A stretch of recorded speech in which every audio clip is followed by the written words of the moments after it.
kutukan dan karunia. Ku terjebak di antara dua dunia, jalani sebuah kutukan dan karunia. Ku terjebak di antara dua dunia.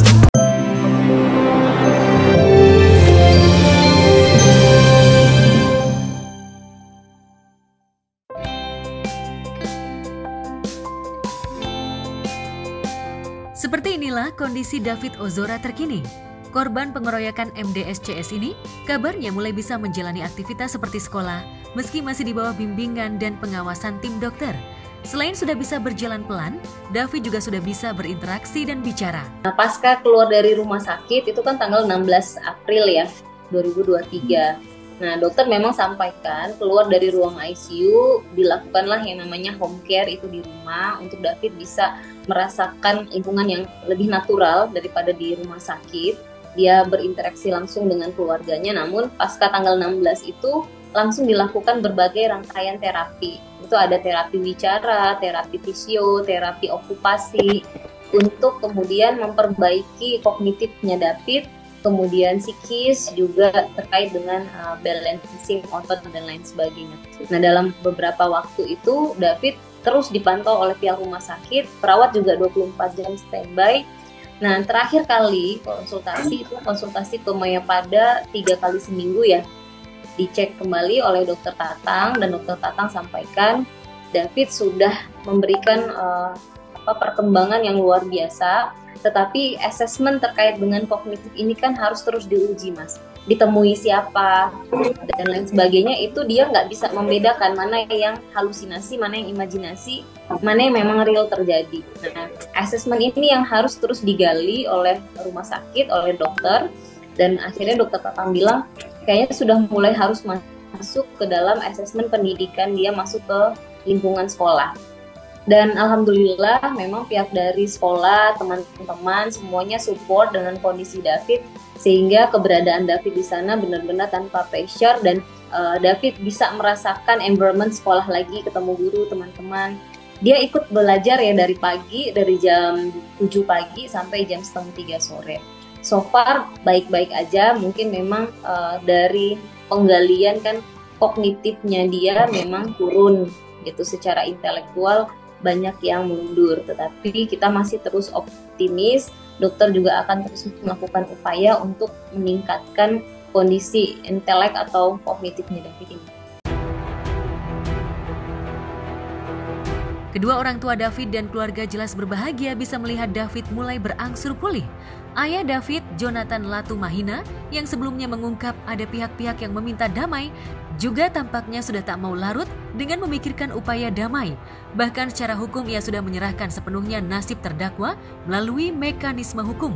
Ya, kalau dibilang normal rasanya masih jauh karena asesmennya masih panjang ya. Banyak sekali layer-layer yang masih harus terus diuji. Tetapi kalau dalam progres, dokter sampaikan balancing ototnya David kan dia sekarang sudah bisa jalan tanpa walker. Itu sudah yang paling signifikan. Karena pasca keluar dari rumah sakit, David masih berjalan pakai walker. Masih belum bisa menumpu badannya sendiri. Nah, sekarang alhamdulillah sudah bisa berjalan sendiri tanpa walker.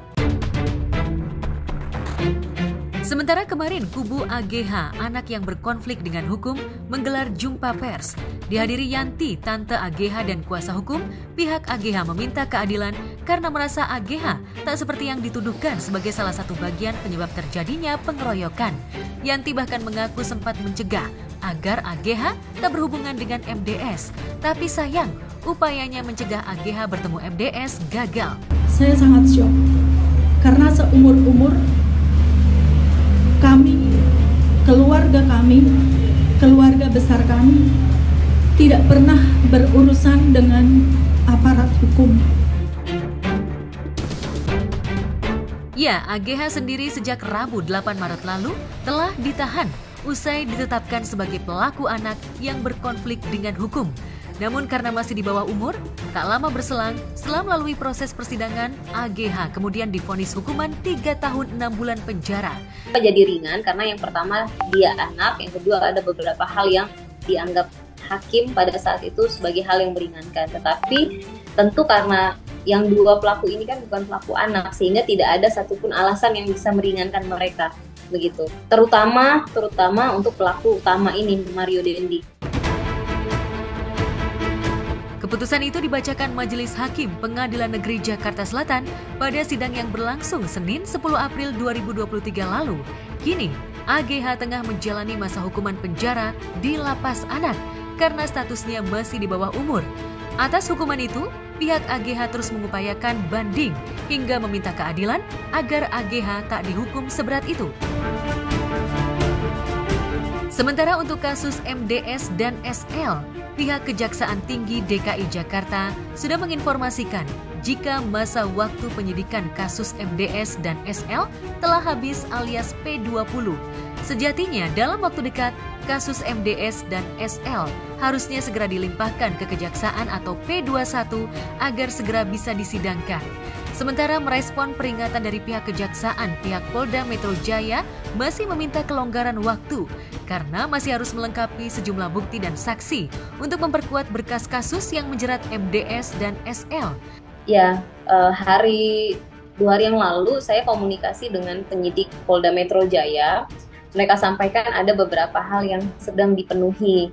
Yang pertama terkait dengan berkas kesaksian para saksi yang harus ada konfrontir terlebih dahulu. Itu pemberkasan karena dilihat dari proses persidangan mungkin ada beberapa kesaksian yang tidak sinkron seperti itu. Nah, hari ini saya dapat informasi dari Polda, berkas terkait saksi itu sudah dilengkapi. Tinggal berkas-berkas yang lain, administratif dan lain-lain, mudah-mudahan dalam waktu dekat ini akan dipenuhi dan bisa segera tahap 2 atau P21.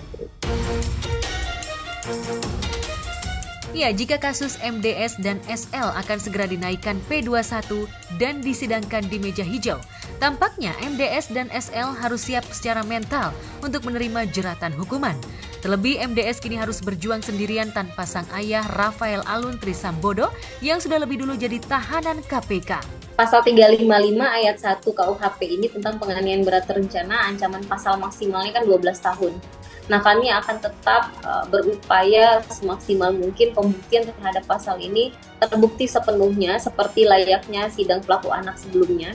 Itu pada intinya seluruh unsur terpenuhi. Ya, kita kan berkomunikasi terus baik kepada penyidik Polda Metro Jaya maupun kepada Kejaksaan Agung, Kejaksaan, bagaimana proses, apa saja sebenarnya halangannya, tapi kami melihat tidak ada halangan yang terlalu krusial ya, substansi, dan saya yakin dalam waktu dekat sudah akan segera limpah. Ya, upaya kami adalah mendorong para pihak ini untuk segera lanjut kepada proses selanjutnya. Nah, nanti dalam proses persidangan kita pasti akan kawal.